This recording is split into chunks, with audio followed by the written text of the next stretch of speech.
believe it or not, I've had messages in my Instagram asking when we're all going to be back together again, all three of us. So by popular demand, here we Wow. are. Yeah, here we are indeed. I've been Where have you been? I've been 2 weeks in the UK. Martha, what about you? France. I saw your Instagram. Yeah, but she's been back here working hard since then. You, on the other hand, James, have been having a little fun in the UK. And we thought we would bask in your glory together. Roll the tape. Chancellor, in recognition of his major contribution to journalism and broadcast news, I invite you to confer on James Matthews the honorary degree of Doctor of the University.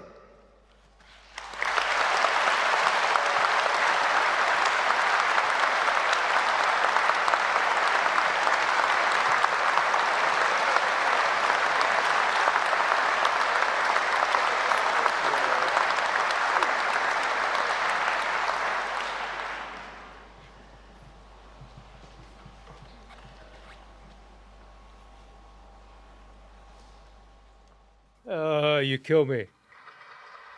Well, you know what? That was me receiving an honorary doctorate from Edinburgh Napier University, which, of course, is a real centre of excellence when it comes to teaching journalism. So thank you for rolling back the days. But 2 weeks in the UK. Hey, no. Don't change the subject. This is fantastic. Tell us more. Well, listen, the main event in my 2 weeks in the UK was my daughter's graduation. Rosie graduated from Aberdeen University. But, I got an honorary doctorate from Edinburgh Napier, which, is a huge privilege. It was a fantastic day. They are a terrific crowd. And as I say, in terms of the teaching of proper journalism, there's nowhere quite like Napier. So I'm very grateful and extremely honoured. Yeah, well, congratulations, James. We're thrilled for you. Well, thank you very much. I do appreciate it. I'm Mark Stone. I'm Martha Kellner. And I'm an embarrassed James Matthews. It's Tuesday, the 15th of July, day 176 of Trump's second term. And on today's episode, a huge 180 for Trump on the Russia-Ukraine war. The president announces a weapons deal with European countries and gives Vladimir Putin a 50-day deadline to strike peace with Ukraine. We will examine what it means. Yeah, and on yesterday's podcast, you both were asking, where is Melania? Well, I can tell you, she's watching the news. We know that, because her husband has been telling us. It's not been great for the Trump-Putin bromance. And I've been out on the streets of LA, meeting the people leading the fight against Donald Trump's immigration raids. Right, so we'll get into the meat of the shift for Trump on the Ukraine war in a moment. It is being described as seismic, but let's begin with immigration. Yeah, Martha, you've spent several days examining what's going on in and around Los Angeles, one city among many that have been a focus for federal immigration teams, yeah? Yeah, a huge story. Immigration's obviously been one of the flashpoints, the key issues of Donald Trump's second term. And there've been hundreds of videos circulating online in recent weeks of people being arrested in Los Angeles, in car washes, in the car parks of DIY shops, people tackled to the ground by masked immigration agents wearing full military-style gear. And I wanted to see the impact that these raids have been having on people here. I know anecdotally that lots of these communities are living in fear at the moment, and that's because LA is a majority-minority city, and that's to say that there are huge immigrant populations here. They are the beating heart of the city. There's a huge Latino population. There's also a big Chinatown, Koreatown, Japantown, and it's these communities that kind of make LA, if that's not too trite to say. And, all of these communities have been banding together since these ICE raids started in earnest about a month ago. And there's this large network of volunteers that I've been hearing about who are essentially warning their neighbours when they see ICE, this is the Immigration and Customs Enforcement Agent, operations underway in their area. And I got up very early one morning last week, 5 a.m, drove to an area of LA known as South Central, which is a poor and largely immigrant community. So if you can picture it, gloomy skies at 5 a.m. in the morning, and we're in the car park of a laundrette, basically. But it's Hmm. bustling because there are, and Sounds like my life. it's bustling there, though. There's like 9 people there, 7 women, 2 men, and they're all getting together to begin these patrol operations, basically. And I met a guy called Ron, who is usually a high school history teacher. But at the moment, he's working pretty much 24/7, monitoring what ICE are doing in the city. They've got walkie-talkies, they've got megaphones, which they're using to warn people when these operations are underway. So he was driving us around, telling us about the type of vehicles that they're looking for. He pointed out, a big white SUV vehicle with blacked out windows. Whenever, a license plate might be out of state, he said that that's often a warning signal that these are ICE agents watching.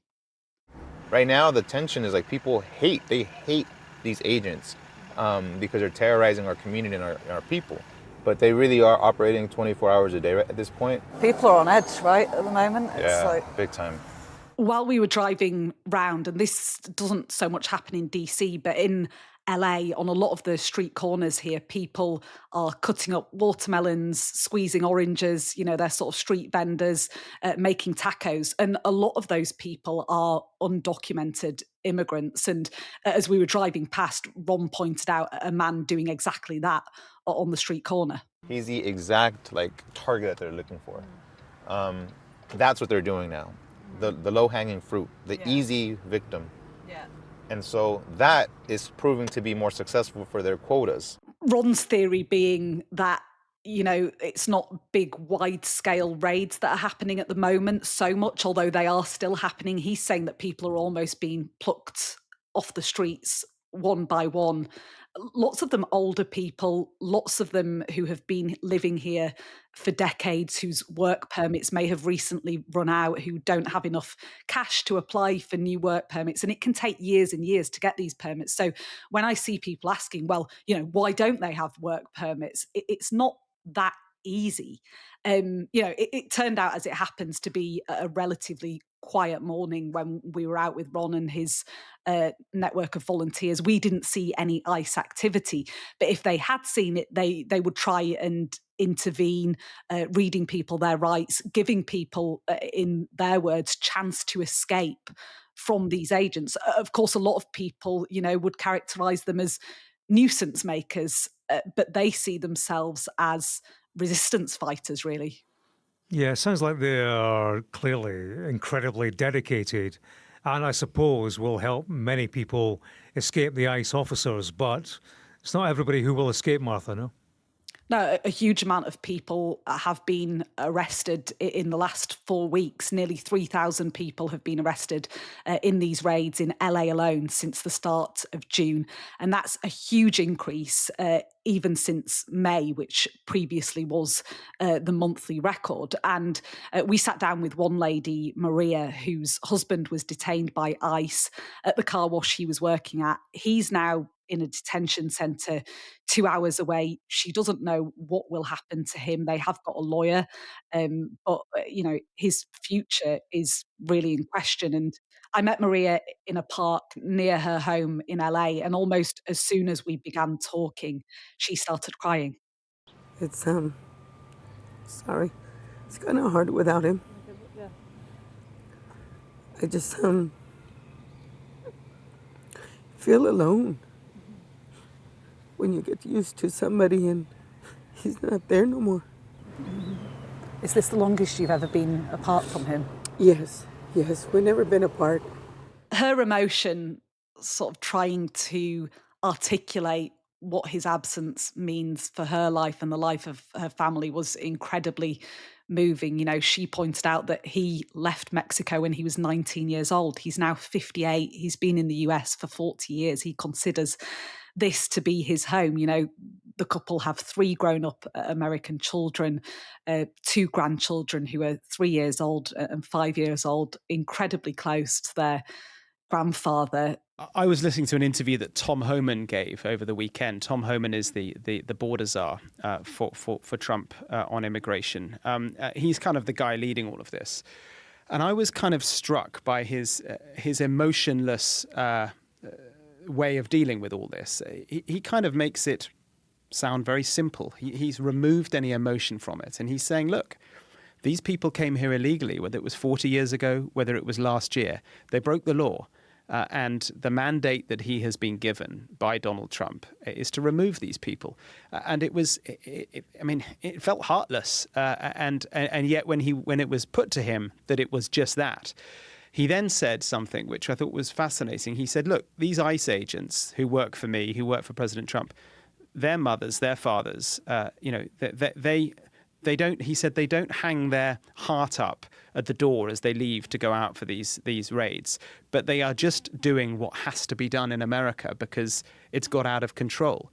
I guess there's also the question, when these people did vote for Donald Trump because he promised the biggest crackdown on mass immigration in history, are these really the people that they intended to be thrown out of the country, people doing menial jobs, often, hard physical labour, people working in strawberry farms in Oxnard, not far from Los Angeles, being chased down the strawberry fields by ICE agents? Are these really jobs that American people want?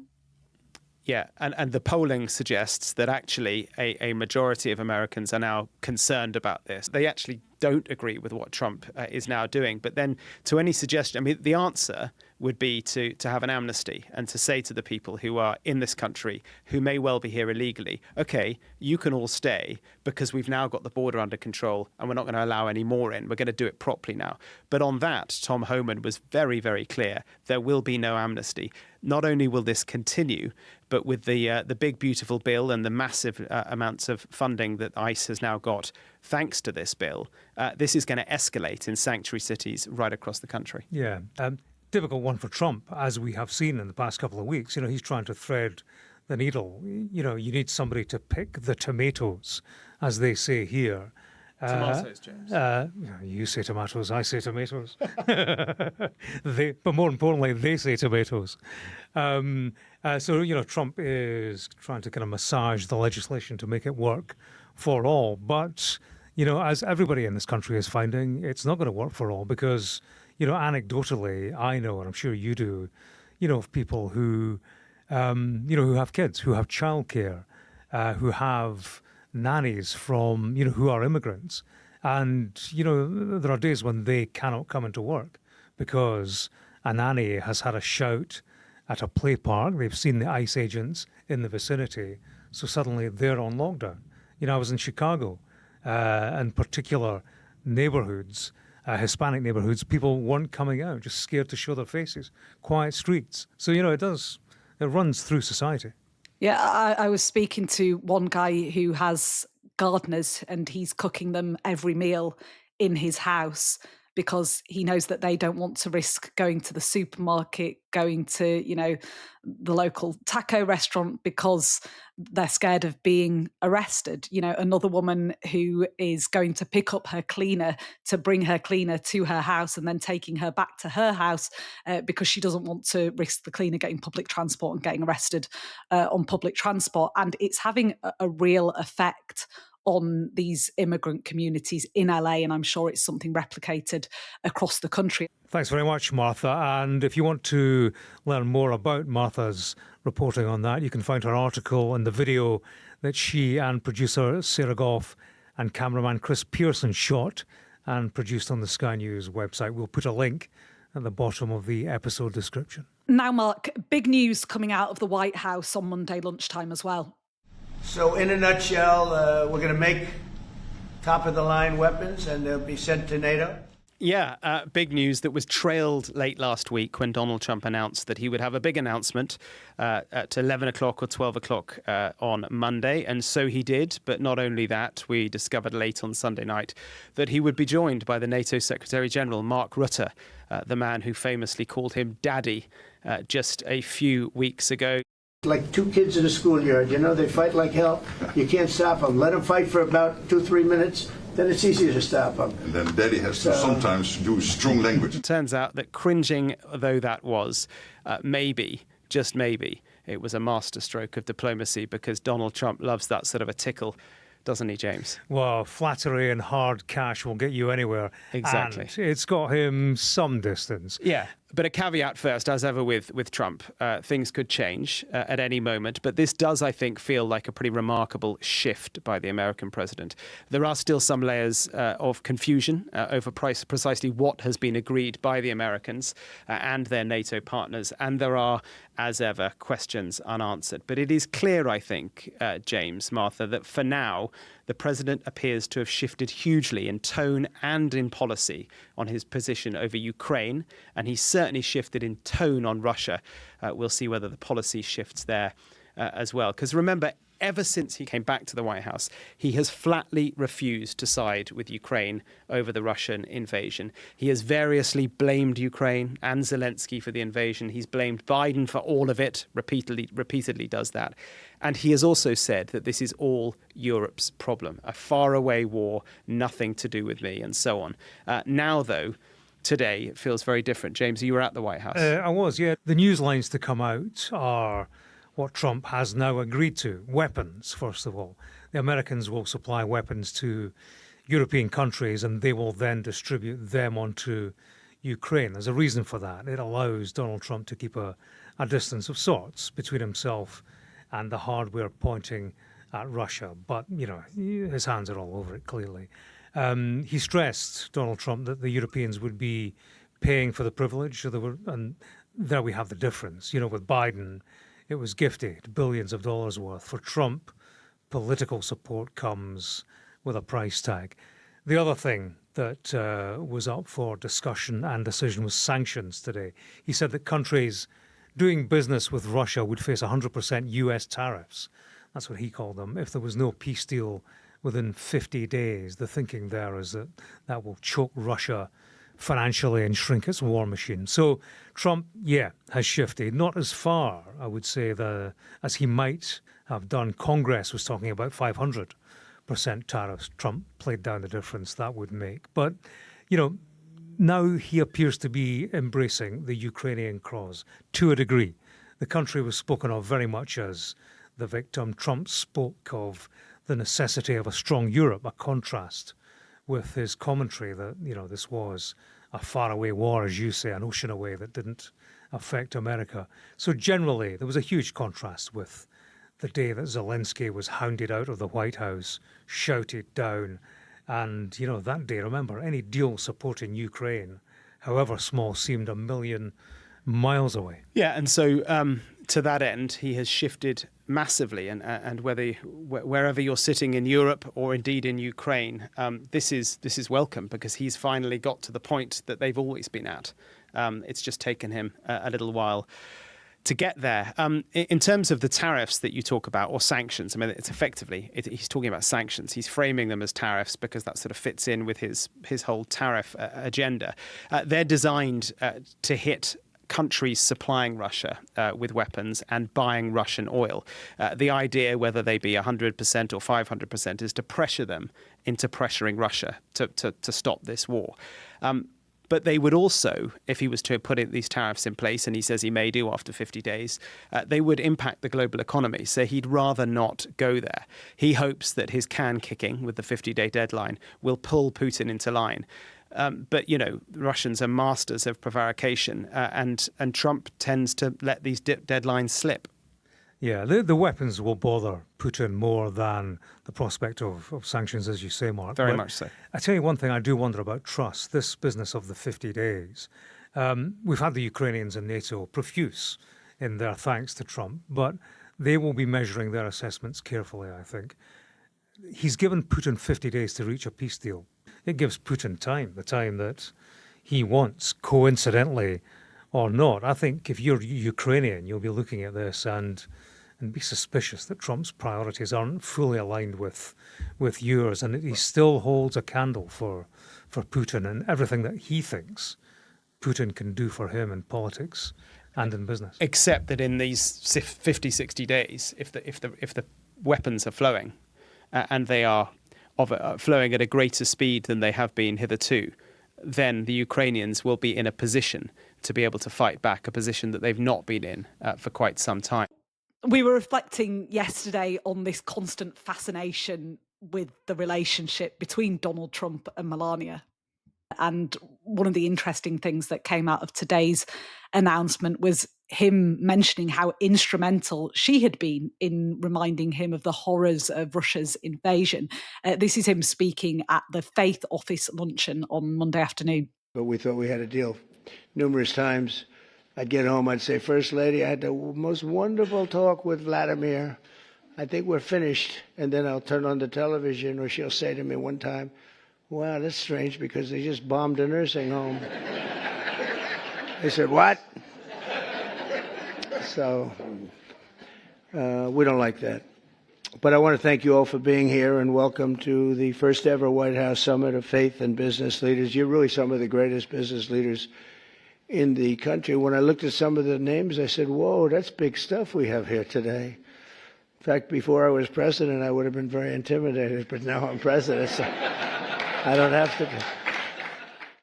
Awkward laughter there. Yeah. Awkward laughter, on territory that clearly is extremely serious. Yeah, absolutely. That said, that was the second time in just a day that he revealed Melania's inner thoughts. I think that's interesting. I think, is she driving the Ukraine policy now? Absolutely not. But for me, it was kind of an interesting glimpse into his evolving view on Ukraine. Was he also trying to save face a little bit, saying, he was saying, Clinton was tricked by Putin, Obama was tricked by Putin, Biden was tricked by Putin, but not me.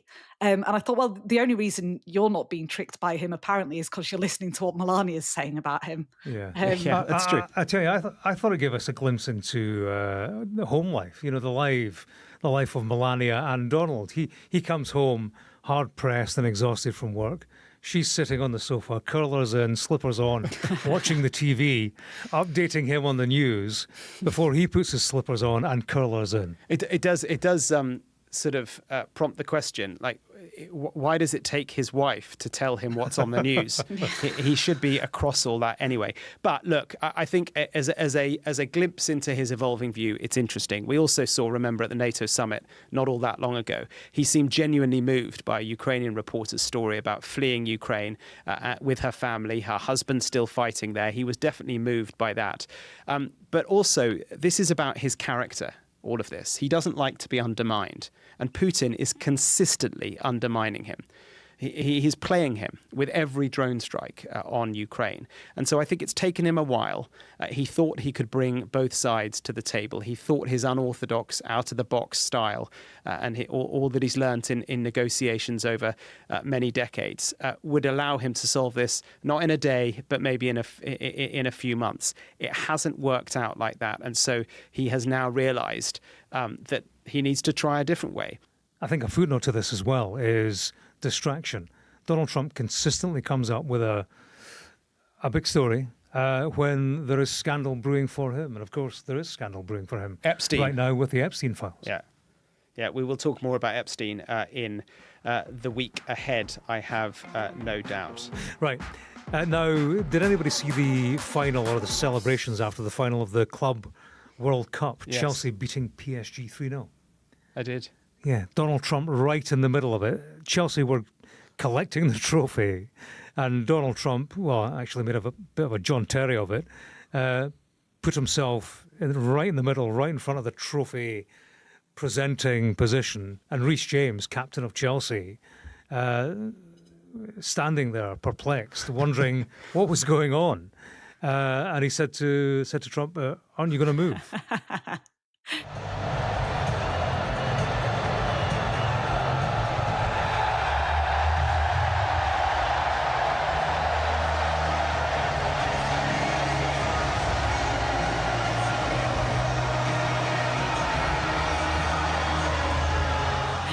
It was a little bit of a full kit, what's it moment, wasn't it? Outstaying his welcome. That's all it needed. Can you imagine?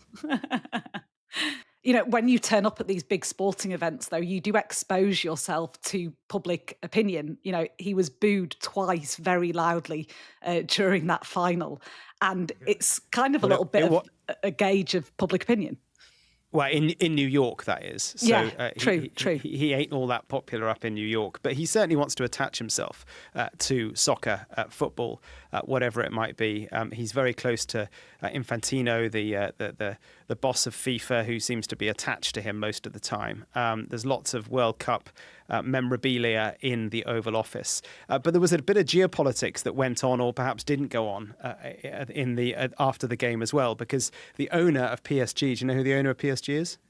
He's from Qatar. It's the Emir of Qatar, who was there in the stadium, and there was an expectation that perhaps Trump and the Emir would meet because, of course, Qatar is central to the negotiations over Gaza. But I'm told they didn't meet in the end. But, you know, even these sporting events are moments in Trump world to try and push forward geopolitics as well. World peace discussed over a pie in Bovril. You'll love to see it. On that note, we should say as well that we're going to be staying on air through the summer, monitoring all the goings on in Trump world. Yeah, James, were you aware of this? You've been on holiday, so maybe you didn't get the memo. It's happening. Yeah, but of course, you know, we will all be going on summer holiday. And tell me this, because I found this when I went back to the UK. People are queuing up almost every time they see you, they buttonhole you, to ask you about Trump. What's happening? Yeah. Well, what you should be saying, James, is tune into Trump 100. So, Martha, remind us, because I can't remember, what are we doing? We're all every day this week. And then from next week? Yeah, for the rest of July and through August, we're going to be in your podcast feeds every Tuesday and every Friday. Yeah, and we want to know what you want to hear more of over the summer. So if you've got someone in mind you think we should interview, or a question for us to answer, or a topic you think we should spend more time on, you know the email address, trump100@sky.uk. We are constantly keeping an eye on the many emails that we're getting. We appreciate all of them. That's a horrible American phrase, isn't it? We appreciate we appreciate you. Yeah, we appreciate you, Mark. Oh, dear. I hate that. We appreciate you. Yeah, and listen, you can also comment on the podcast wherever you get your podcasts, or leave us a review. We do keep track of those too. Yeah, no such thing as a quiet summer with Donald Trump in the White House. And as ever, we'll bring you every twist and turn on Trump 100. See you tomorrow. All the best. Bye-bye.